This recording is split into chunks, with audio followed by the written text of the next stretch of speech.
त्यांचं योगदान वारंवार आहे असे देवेंद्रजी भडे सर आता आपल्याला मार्गदर्शन करतील।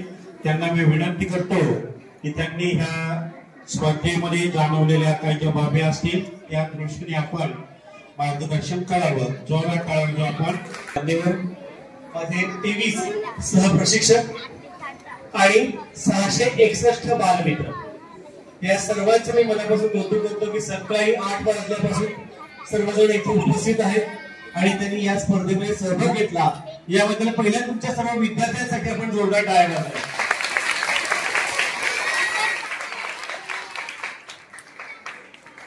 सगळ्यात अवघड गोष्ट असते ती म्हणजे रिझल्टची असते, कारण जनता जे अंतिम फेरीत जाणार आहे त्या सगळ्यांना असं वाटतं वा काय चांगले परीक्षक नेमले होते, आम्ही अंतिम फेरीत गेलो। जे अंतिम फेरीत गेले नाही त्यांना असं वाटतं काय परीक्षक निवडले होते, त्यांना काही कळतच नाही, आम्हाला अंतिम फेरीतच नेला नाही, आम्ही एवढं भारी केलं तरी सुद्धा आम्हाला काही नेला नाही। त्यामुळे असं दोन्ही पातळीवरती परीक्षकांना सामना कायम करत राहावं लागतो। पण जे अंतिम फेरीत गेले नाही ते का अंतिम फेरीत गेले नाही त्याचा आपण थोडासा विचार करणं आवश्यक आहे। मुळात नाट्यछटा ही एकट्यानं जरी सादर करायचे प्रकार असला तरी नाट्यछटा वेगळी, स्वगत वेगळं, एकपात्री वेगळं, कथाकथन वेगळं, या सगळ्या वेगवेगळ्या गोष्टी आहेत। तुम्ही या सगळ्या एकत्र केल्या तर तुमचे मार्ग कमी होतात। म्हणजे उदाहरणार्थ जर तुम्ही 3 फुलझडी मधला संवाद केला, तुला शिकवण चांगलाच धडा, तर हे त्या नाट्यातलं स्वगत आहे, ही नाट्यछटा नाहीये, हे मुळात तुम्ही समजून घ्या। आणि जर तुम्ही म्हणत असाल नाही हे नाट्यातलंच आहे, पण नाट्यातलं असलं तर ते नाट्यातलं एका पात्राच्या तोंडी असलेलं ते स्वगत आहे। ते स्वगत जेव्हा सुरू होतं तेव्हा ते स्वगत सुरू होण्यापूर्वी नाट्यामध्ये काहीतरी घटना घडलेली असते आणि स्वगत संपल्यानंतर नाट्यामध्ये काही घटना घडणार असते। हा फरक आहे त्या स्वगतामध्ये, म्हणून त्याला स्वगत असं म्हणलं जातं। स्वतः एक आर्टिस्ट म्हणत असतो पण त्याचा संदर्भ त्या नाट्याशी असतो, पूर्ण नाट्याशी ते स्वगत असतं। आणि नाट्यछटा हा एक विषय असतो, हा एक विषय असतो की एक विषय घ्यायचा आणि त्या विषय आपल्याला सादरीकरण करायचं। मग सादरीकरण करताना त्या विषयामध्ये आपल्याला वेगवेगळे आवाज काढायचे का नाही, जेव्हा आपण वेगवेगळे आवाज काढायचा प्रयत्न करतो, आपण जेव्हा वेगवेगळ्या कॅरेक्टर मध्ये जाण्याचा प्रयत्न करतो तेव्हा ते एकपात्री झालं, हा फरक समजून घ्या। तेव्हा ते एकपात्री झालं म्हणजे उदाहरणार्थ आजी मला म्हणाली की आज बागेत जाऊ नकोस, खूप पाऊस पडलाय। आता ही जी भावना आहे ह्याच्यात जर मी आजीच्या आवाजातच नाही बोललो, म्हणजे मी स्वतः बोलतोय आणि एकदम अचानक मी जर आवाज बदलला, अरे बाळा आज बागेत जाऊ नकोस बरं, आज खूप पाऊस पडलाय, घसरून पडशील, इथं काय झालं तुझं कॅरेक्टर चेंज झालं। जिचं कॅरेक्टर चेंज होतं तिथे ती आधी एक पात्री। आपल्याला एक पात्री करायचं नाहीये, आपल्याला सोबत करायचं नाहीये, आपल्याला नाट्यछटा म्हणायचंय। आई काय म्हणालीस ग? अच्छा अच्छा बाहेर खूप पाऊस पडतोय आणि मी खेळायला जाऊ शकतो का? बरं बरं नाही जात, ही नाट्यछटा झाली, हे समजून घ्या। जेव्हा तुम्ही परीक्षेला एकदा म्हणता की हे नाटकाचा प्रकार आहे आणि मग आमची मुलगी पुढे कशी जात नाही, आमचा मुलगा कसा पुढे जात नाही, मुळात आपल्याला शिक्षक म्हणून किंवा पालक म्हणून मुळात स्वगत, कथाकथन आणि एकपात्री आणि नाट्यछटा यातला फरक आपण आधी समजून घेतला पाहिजे। जर आपल्याला माहिती नसेल तर तुम्ही तुमच्या संयोजकांकडे, आयोजकांकडे एखादी नाट्यछटा बघायला मिळेल का, वाचायला मिळेल का, त्याच्या संदर्भात काही पुस्तकं अवेलेबल आहेत का, या संदर्भात चौकशी करा। कारण आपण 150 रुपये फी म्हणून या स्पर्धेमध्ये सहभागी झालेला असतो, त्यामुळे आम्हाला सुद्धा परीक्षण करताना असं वाटतं की या मुलांनी 10-15 दिवस पाठांतर केलेलं असतं, त्यासाठी वेळ दिलेला असतो आणि इथं आल्यानंतर एकदम त्याचं हिरवण होतं, अरे आपली नाट्यछटा नाहीये किंवा नाट्यछटा म्हणजे नेमकं काय हे त्याला कळत नाही। आणि मग आपण छान छान आवरून आलेला असतो, छान साडी नेसून आलेला असतो, छान गेटअप करून आलेला असतो आणि एवढं छान पाठांतर असून सुद्धा आपल्याला नंबर का येत नाही, असा जेव्हा प्रश्न पडतो त्याचं उत्तर हे आहे की तुम्ही सादर केलेला प्रकार हा नाट्यछटा प्रकार नाहीये आणि आपल्या स्पर्धेचं नाव नाट्यछटा स्पर्धा आहे। तर कृपया हे लक्षात घ्या प्लीज की नाट्यछटा म्हणजे आपल्याकडे नाट्यछटांची पुस्तकं उपलब्ध आहेत, काही नाट्यछटा युट्यूब वरती उपलब्ध आहेत, काही नाट्यछटांची ई बुक सुद्धा उपलब्ध आहे। ई बुक तुम्ही मोबाईल वरती सुद्धा वाचू शकता, लॅपटॉप वरती वाचू शकता। त्यामुळे या सगळ्या गोष्टींचा आपण अभ्यास करून स्पर्धेमध्ये उतरलं पाहिजे असं सर्व परीक्षकांच्या वतीने मला तुम्हाला सांगणं आहे। अजून एक मुद्दा असा की बरेचसे जण सादरीकरण करताना असं खाली बघून सादरीकरण करत होते, बरेच जण मला बरेच परीक्षकांनी सांगितलं की सादरीकरण करताना कॉन्फिडन्स नव्हता, आमच्याकडे बघून सादरीकरण करत नव्हते।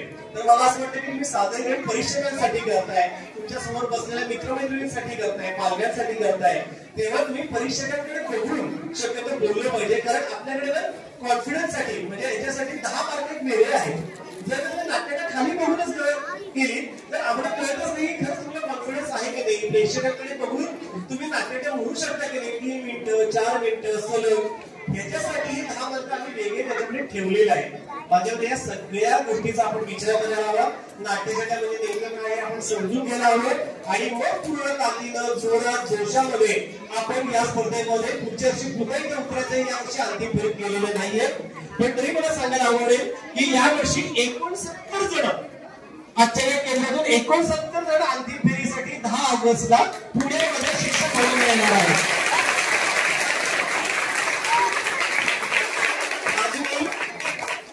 तुमच्याकडे 6 दिवस तयारीसाठी आहेत. आपण अंतिम फेरीमध्ये गेलो म्हणजे आता आपण जिंकलो असं नाही. उलट बाकीच्यांपेक्षा 5 दिवस तुम्हाला प्रॅक्टिस करायला अजून जास्त संधी मिळालेली आहे हा त्याचा अर्थ आहे. आणि 5 दिवसामध्ये आपली नाट्यगटा आज झाली त्याच्यापेक्षा अजून कशी जास्त चांगली होईल याचा प्रयत्न करायचा आहे. आणि लक्षात ठेवा जिंकलंच पाहिजे हे ध्येय असण्यापेक्षा आपली कलाकृती प्रेक्षकांना आवडली पाहिजे हे ध्येय असलं पाहिजे.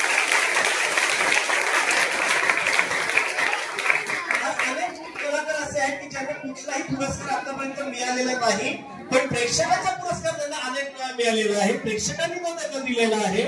त्यामुळे आपल्याला चांगलं प्रेक्षक जे आहेत त्यांना आपण आवडू असं सादरीकरण आपण करायला पाहिजे. अंतिम फेरीमध्ये गेलेल्या सगळ्यांना पुन्हा एकदा खूप खूप शुभेच्छा. अंतिम फेरीमध्ये साधारणतः 300 मुलं येणार आहेत आणि त्याच्यातून 3च नंबर येणार आहेत प्रत्येक गटामध्ये. कारण अंतिम फेरी येते ते बक्षीस वाटप केंद्र नाही. अंतिम फेरी म्हणजे त्यामुळे अंतिम फेरीमध्ये 3च क्रमांक येणार आहे ते लक्षात घ्या. आणि त्या दृष्टीनं आज संध्याकाळपासून इथे गेल्यानंतर आजपासून तयारीला सुरुवात करा. धन्यवाद. पूर्ण कार्यक्रमाचं वाचनांकन चालू आहे त्यांची सत्कार या ठिकाणी आपण घेतोय. त्यामध्ये सर्वप्रथम दैनिक सामनाचे पत्रकार राजारामजी गायकवाड यांचा सत्कार होतोय. मी व्यासपीठाला विनंती करेन की आपण त्यांचा यांचे वडील नाथाभाऊ शेवाळे हे सुद्धा या ठिकाणी आलेले आहेत त्यांचाही सन्मान या ठिकाणी होतोय. मी आपण जोडण्यासाठी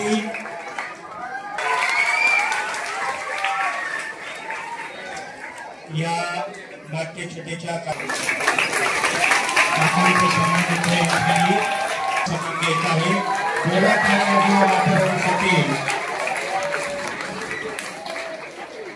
शाळा सहभागी झालेल्या होत्या आणि जेवढ्या काळात आपण त्या सर्व शाळांसाठी आहे. त्यामध्ये प्रथम क्रमांक आहे.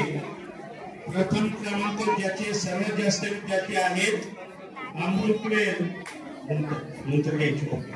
यामध्ये सर्वप्रथम जिल्हा परिषद प्राथमिक शाळा तयारी पुनर्वसन त्यांची संभाजी हायस्कूल व ज्युनियर कॉलेज कोरेगाव भीमा यांनी तयार व्हायचंय. त्याच्यानंतर पुढची शाळा जिल्हा परिषद प्राथमिक शाळा कोरेगाव भीमा ऐका विद्यार्थी असतील तरी चालतील. आपले चला विद्यार्थी आणि शिक्षक या शिक्षक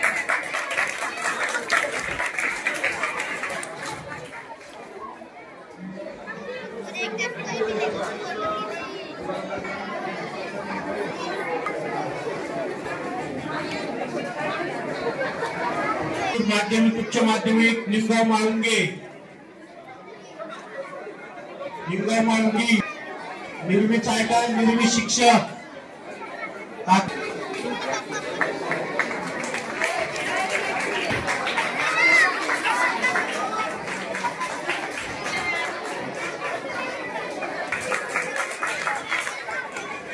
पिंपळे खालसा जिल्हा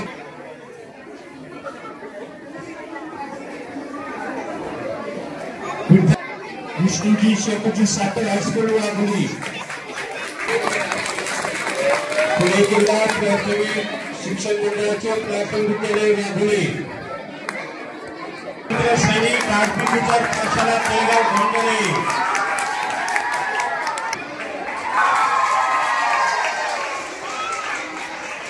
धन्यवाद मॅडम. जिजामाता ज्युनियर कॉलेज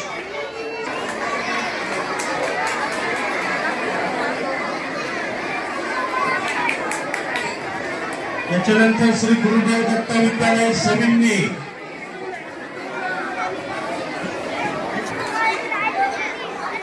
सर्वांनी शांतता राखा. शांतता बाजूला डॉक्टर विद्यालय पिंपळे नायकवडी सर. चला तत्पूर्वी rainbow English medium school Talegaon.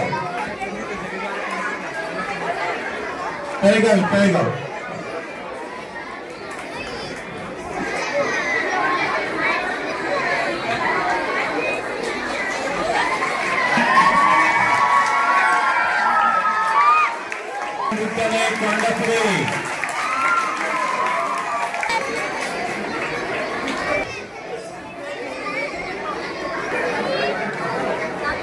त्यांची जी उपस्थिती लाभलेली आहे त्याच्यामध्ये विद्यार्थी संख्येच्या बाबतीत आपण सुद्धा यामध्ये क्रमांक काढलेले आहेत. त्यामध्ये सर्वप्रथम उत्तेजनार्थ पुरस्कार दिला जातोय. जिल्हा परिषद प्राथमिक शाळा कोळी पुनर्वसन. जोरात टाळ्या वाजवा आपण. Mahaganpati group of school.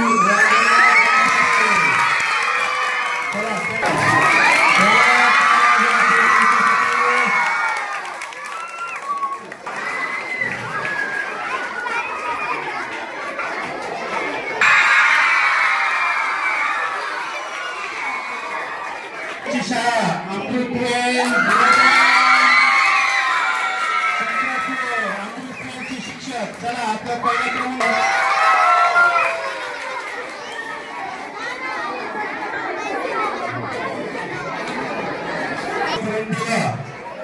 अशी ही केंद्र शाळा श्री संभाजीराजे माध्यमिक उच्च माध्यमिक विद्यालय जातेगाव आयोजक म्हणून त्यांचा सन्मान होतोय. मी आमच्या विद्यालयाचे प्राचार्य सन्माननीय श्री पिटे सर, त्यांच्या समोर संस्था अध्यक्ष कांतीलालजी उमार, त्याच पद्धतीने सर्व पदाधिकारी असतील. सर्वांना विनंती करतो की आपण आपल्या आयोजकाचा पुरस्कार स्वीकारण्यासाठी पुढे यायचंय. आयोजक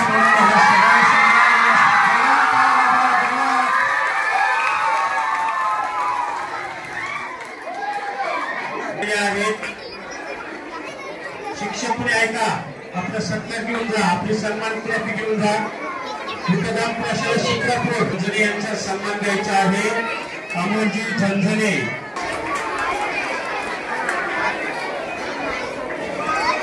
मॅडम यांचा या ठिकाणी सन्मान होतोय.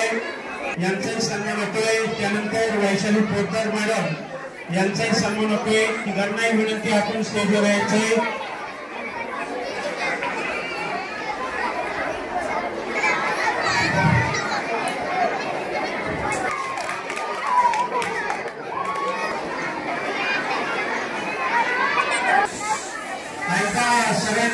इंटरनॅशनल स्कूल शिरूरची विद्यार्थिनी नायरा कटारिया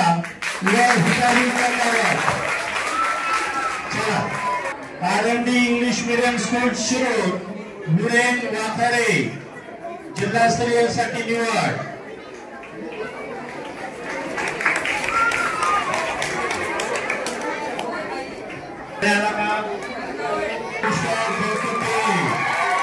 शिवपत्रे पडलेले आहेत.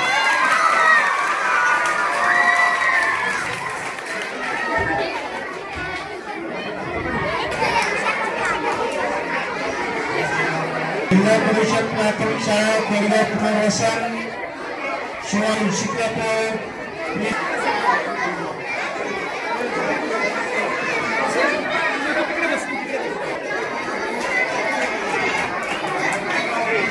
तक्षशिला गुरुकुल शिक्रापूर प्राप्ती करू. अमृतवेल इंग्लिश मीडियम स्कूल शिक्रापूरचे 5 विद्यार्थी आहेत. भार्गवी भुजबळ, सलीम पाटील, ज्योतिषा पटले, श्रीमयी पिंगळे आहेत. काही 5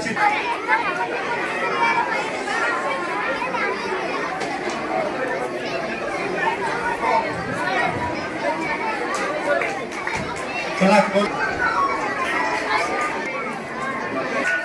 या पटकन पाठवा आहे का.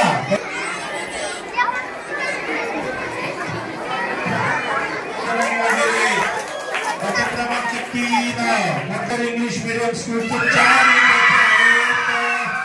शरद दामोदर, संजय गपुडगे, उत्कर्ष धरेकर, उन्नती कदम.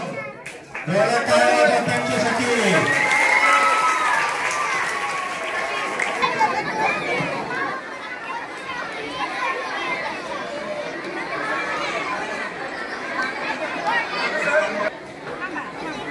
पुनर्वसन सृष्टी प्रवीण फुले टाळ्या वाजवा जोरात सृष्टीसाठी. प्राथमिक शाळा पेरगाव भीमा स्वराज कांबळे ऐका. स्वराज कांबळे चला पटकन चला. ऐका दुर्वा हिरामन कराड.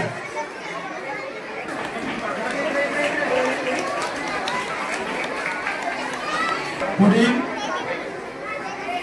भक्ती पुंडलिक अनुष्का घोरपडे ऐका. आणि जे कोणी स्पर्धक पुढे येतात त्यांनी कृपया हात वर करा. अनुष्का घोरपडे, श्रावणी धुमाळ, दिव्या लांडे, सोनाली पावडे आणि काही सगळे. श्रीषा कुठे आहे? पाटील, सार्थक पाटील, आनंदी टोळगे ती तुम्हाला आली आहे का? प्राजक्ता यादव मगाशी एक नाव राहिलं होतं.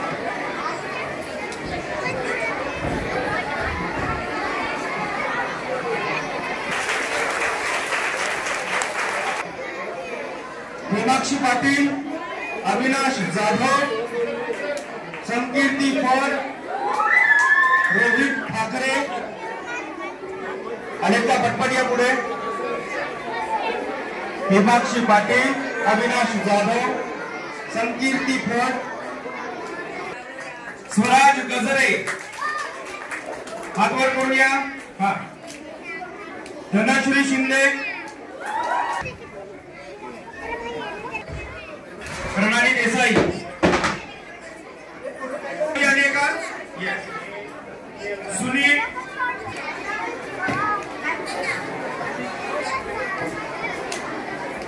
पूर्वी आपले काही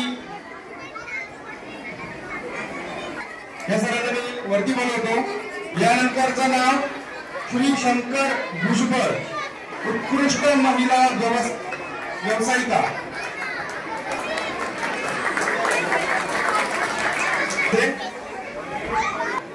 कैलासवासी शंकरराव बाजीराव डावखरे विद्यालय हिवरे पिंपळे खालसा.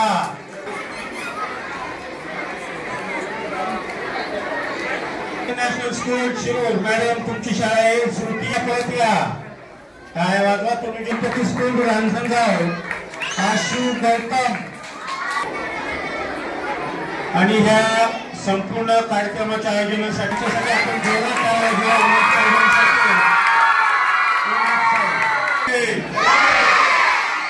बोला छत्रपती शिवाजी महाराज के.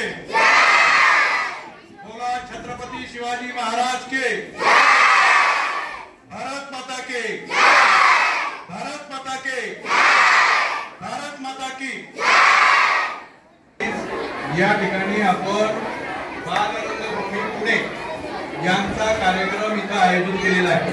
मित्रो या ठिकाणी आवाज नाही आवाज परिषद पुणे जिल्हा निळू फुले कला अकादमी आयोजित नटश्रेष्ठ अविनाश देशमुख कृती नाट्यचित्र 2024 यामधील जातेगाव बुद्रुक येथे आयोजित स्पर्धेच्या निमित्तानं या ठिकाणी उपस्थित असलेल्या पुणे जिल्हा बालरंगभूमीच्या जिल्हाध्यक्षा सौ दीपालीताई शेळके मॅडम,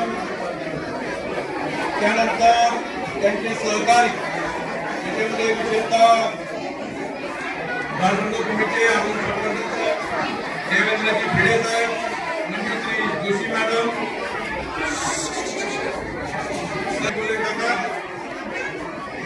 आमच्या शाळेचे त्यांचे सर्व सहकारी हे आत्ताच बक्षीस देऊन या ठिकाणाहून गेले आहेत. ते नाथाभाऊ आणि उपस्थित सर्वच विद्यार्थी, शिक्षक, बंधू भगिनी, बालमित्रांनो, माझा मुलाचे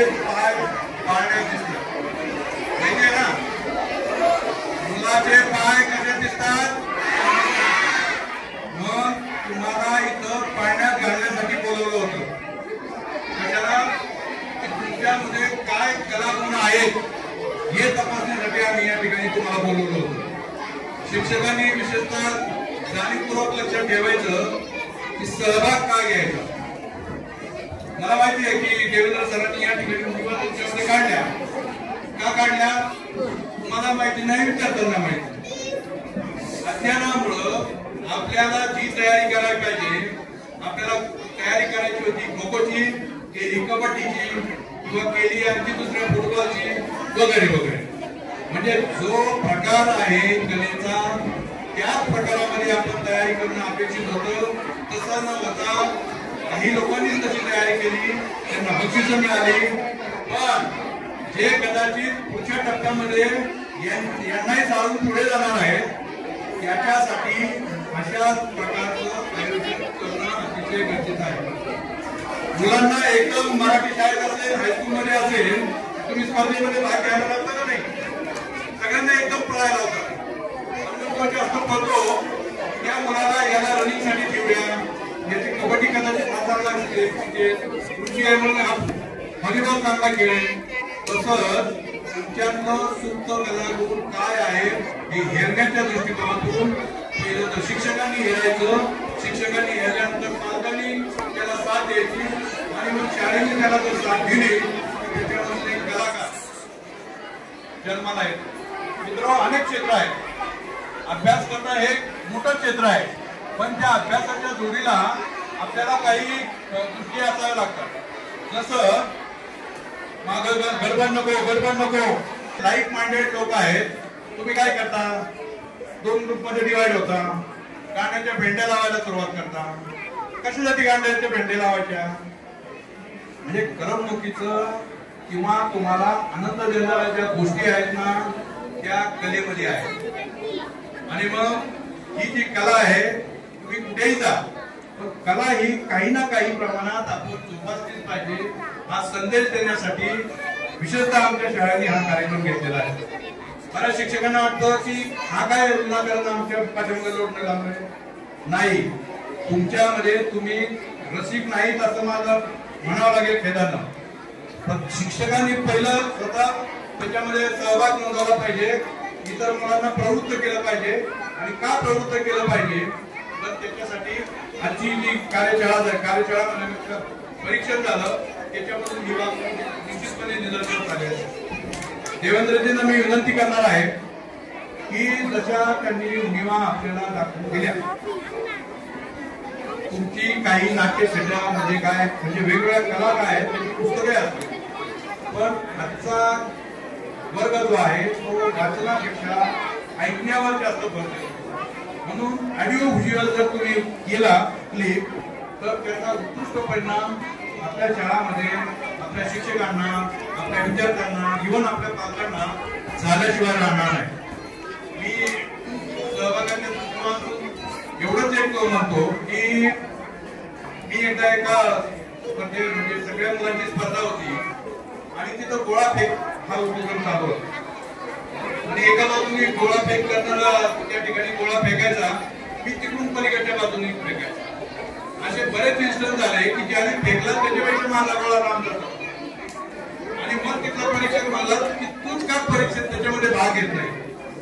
मी केवळ तिथं अध्ययनामुळे भाग घेतला नव्हता, ऐन वेळी भाग घेतला आणि मी गोळा फेकून पाहिला आलो. म्हणून तुम्हाला सहभाग घेतल्यानंतर माझ्यामध्ये काय गुण आहेत याची कल्पना त्याच्यानंतर येते, अगोदर येत नाही. आपण दुसऱ्याकडे पाच शिकत असतो. म्हणून हा एकमेकांच्या कला पाहण्याचा उपक्रम होता असं समजूया. पुढच्या वर्षी किंवा हे अशा स्पर्धा असोत किंवा नसोत प्रत्येक शाळेने अशा प्रकारचा उपक्रम राबवला पाहिजे. आणि सांस्कृतिक ह्या गोष्टी कशा आनंद देणाऱ्या याचं मूल्यमापन कुठं होणार नाही. आणि त्याच्या पलीकडे जाऊन सांगतो, भविष्यामध्ये प्रत्येक शाळेचं गुणांकन करता येईल. शाळेच्या सरावाच्या हाताने चालू आहे. त्यावेळी तुम्ही सांस्कृतिक कार्यक्रमामध्ये किती सहभाग नोंदवला त्याचे काही गुणांकन असतं. आणि त्यावेळेस आपल्या शाळेने जर सहभाग नोंदवलेला नसेल तर आपल्याला त्या ठिकाणी गुणांकन मिळणार नाही. म्हणून अशा स्पर्धा जरी एका खेळीमेळीच्या वातावरणातून पाहायचं असेल तरी त्याकडे एका विशिष्ट जाणीवेने नक्कीच पाहायला पाहिजे. एवढंच आपल्या सर्वांना आवाहन करतो. या ठिकाणी दीपालीताईंनी खूप परिश्रम घेतला. मला माहिती आहे 28 शाळांना त्यांनी एकत्र केलं. 28 शाळांमधून प्रत्येक शाळांमधून प्रत्येकाच्या मागं किती लागावं लागतं मला चांगलं माहिती आहे. कारण की शाळांच्या प्रथम मी सुद्धा त्यांना सहकार्य करण्याची भूमिका घेतली होती. तर इथं तुम्हाला जीवनामध्ये 3 गोष्टी खूप महत्वाच्या आहेत मित्रांनो. मी त्याच्यामध्ये सांगताना एक विशेष उल्लेख करेल की त्याच्यामध्ये तुम्हाला 3C म्हणजे काय? 3C म्हणजे काय? 3C म्हणजे काय तुम्हाला सांगता येईल? कॉम्पिटिशन. त्रिसूत्री काय? यशाची त्रिसूत्री म्हणजे काय? C, इंग्रजीतला C. पहिली कॉन्फिडन्स, दुसरा कॉन्फिडन्स आणि तिसरा कन्सिस्टन्सी.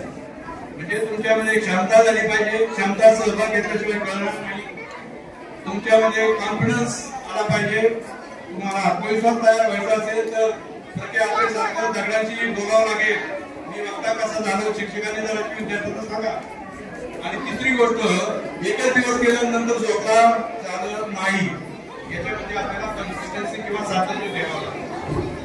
तर मित्रांनो मी अधिक वेळ न घेता दीपालीताई आणि त्यांचे सर्व सहकारी, आमचे सर्व कारखाने प्रोफेसर आणि त्यांचे सर्व सहकारी, विशेषतः या ठिकाणी जे परीक्षक आले त्या सर्वांचं आणि आमचे पत्रकार बंधू यांचंही मी मनपूर्वक या ठिकाणी संस्थेच्या वतीने आभार मानतो.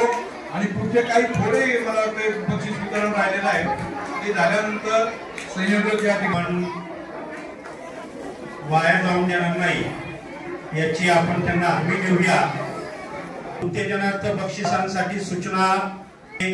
तुम्ही हे फक्त तालुक्यासाठी आहे. तुम्ही जिल्ह्याला पात्र ठरलेले नाहीये. पण तरी देखील हार मानवांना कुठेतरी तुमचं कौतुक, कुठेतरी दाद म्हणून तुम्हाला हा पुरस्कार दिला जातोय. त्यामध्ये उत्तेजनार्थ म्हणून महागणपती इंटरनॅशनल स्कूल रांजणगाव गणपतीची विद्यार्थिनी अर्पिता मनोज सिंग, नायत्रे प्रतीक परशुराम, 2 विद्यार्थी आहेत. परत एकदा वैष्णवी कळसकर, समीक्षा आदागरे, ओंकार श्रीकांत, डावकर विद्यालय स्वलिखित नाट्यछटा. आणि ओंकारने पण स्वतः आणि सुशांत गावडे नाट्यछटेचं नाव आरे आणि सिद्धीसाठी जोरात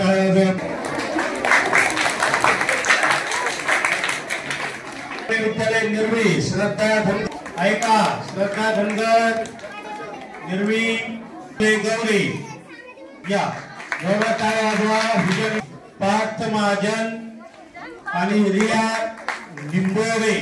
पुढं rainbow English medium school Talegaon प्राथमिक शाळा. जोरात त्यांच्यासाठी. पुढचे 2 उत्तेजनार्थ आपल्याच विद्यालयाचे आहे. पायल साठे जोरात. आणि सोबत आस्था अनिल सोंडकर. पुढं घेण्यासाठी पण स्कॉलरशिप जोरात आपण त्यांच्यासाठी. ऐका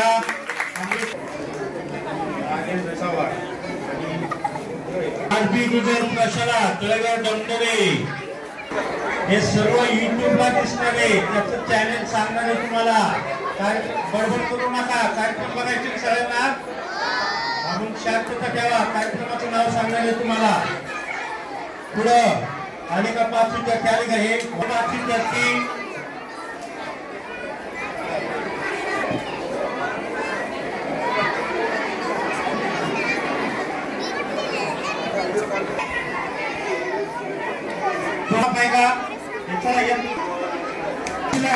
स्नेहन मगर, सानवी अतुल मोटे.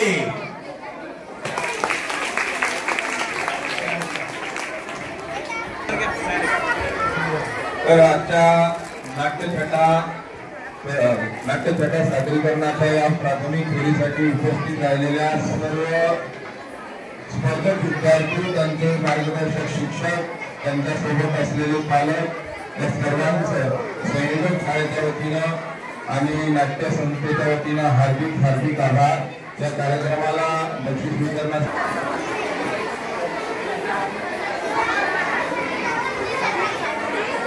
जिल्हा स्पर्धेसाठी निवड झालेले विद्यार्थी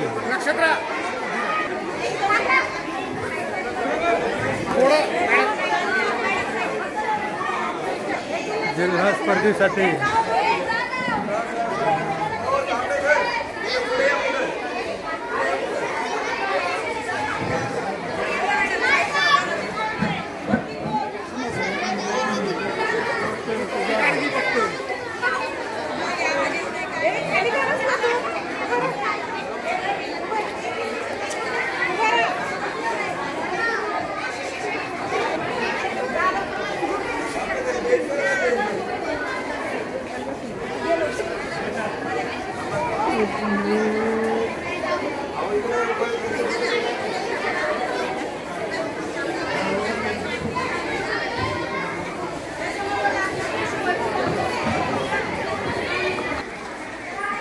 जातेगावच्या या विद्यालयामध्ये पार पडलेली ही नाट्यछटा स्पर्धा.